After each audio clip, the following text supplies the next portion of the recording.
All right, so the ultimate goal of this project is to create an electrolyzer that can produce hydroxy gas, which is hydrogen and oxygen gas mixed together, and then relatively quickly convert the device and then be able to collect the gases separately. So collect oxygen out of one side and then hydrogen out of the other side.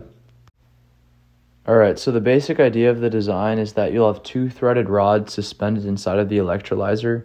Each one has a bunch of stainless steel plates that are going down its length. And when you want to collect the combined hydroxy gas, you turn these plates together so they're kind of like interweaving, as you can see in the left side of the image.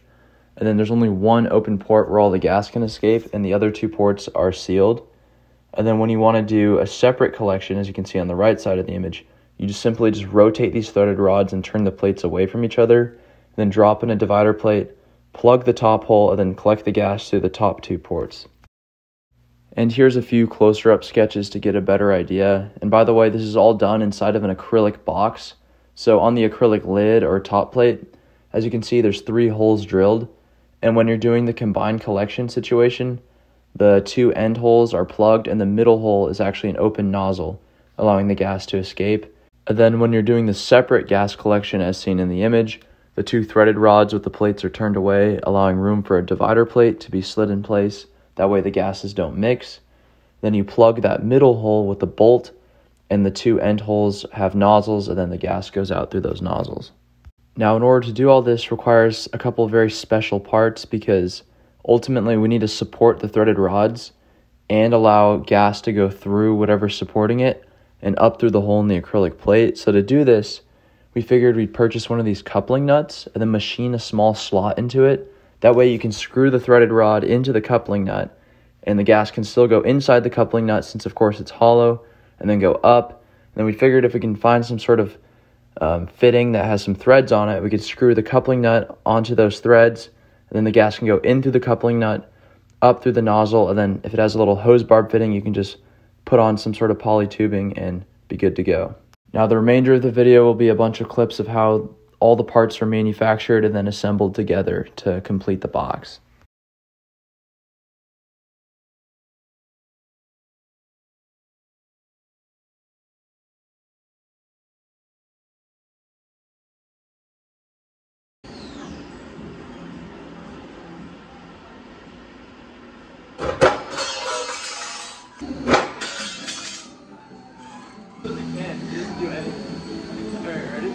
Yeah.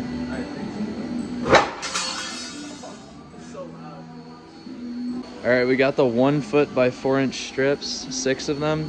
Then we're gonna cut them all into thirds and get 18 4 inch by 4 inch squares. Yeah.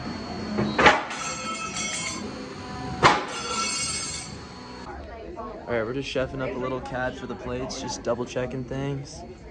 And we can see there's no interference with this design when we switch to the dual gas collection.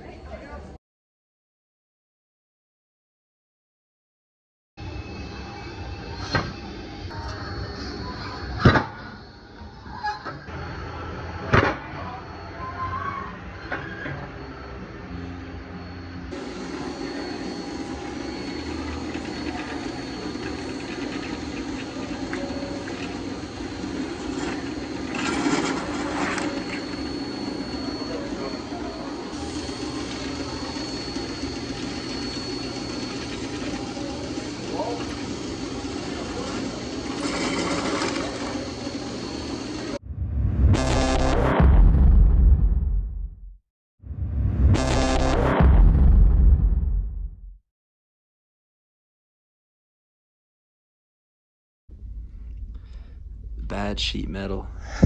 Bad sheet metal.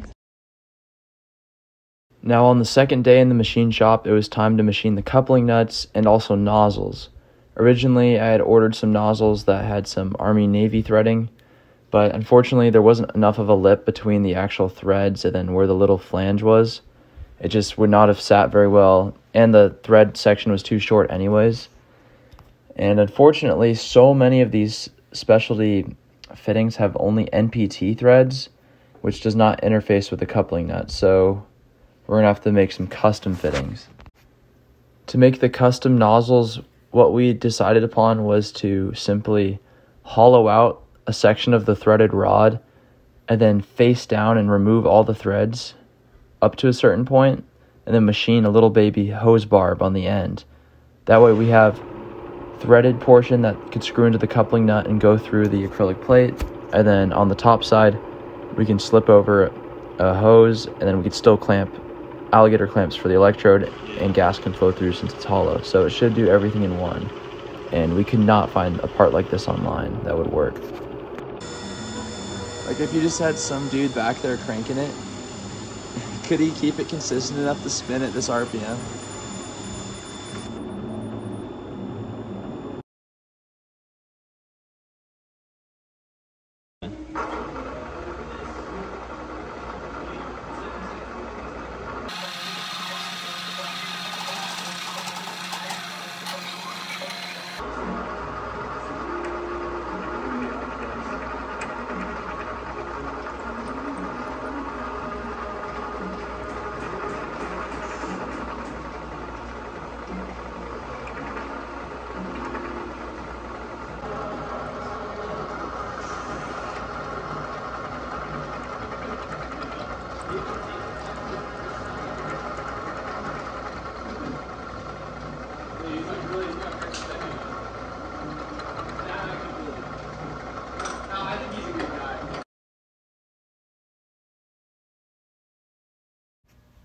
Now for the actual electrolyzer enclosure, I was unable to find anything pre-made that would have fit the dimensions of all the plates and everything. So I just decided to fabricate the box myself, and to do this, I purchased a bunch of 1/4-inch thick acrylic plates, and I ended up making the box 8 inches wide, 8 inches tall, and 1 foot long. And in order to construct the box, I had to get some acrylic solvent that essentially when you run a bead of it between the seam, it weakens the bonds of the acrylic and then fuses everything together once it sets. And this is the same process for building like DIY aquariums and stuff like that.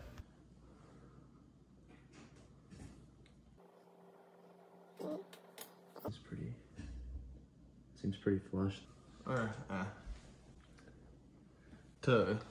Hopefully we'll bought a place like in Brookline, and like we have bought a place in Davis in the stock market. So that If you have that's the foundation. That's the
Alright, so I'm going to add this silicone caulking to all the seams that I did, just as an extra layer of protection against leakage.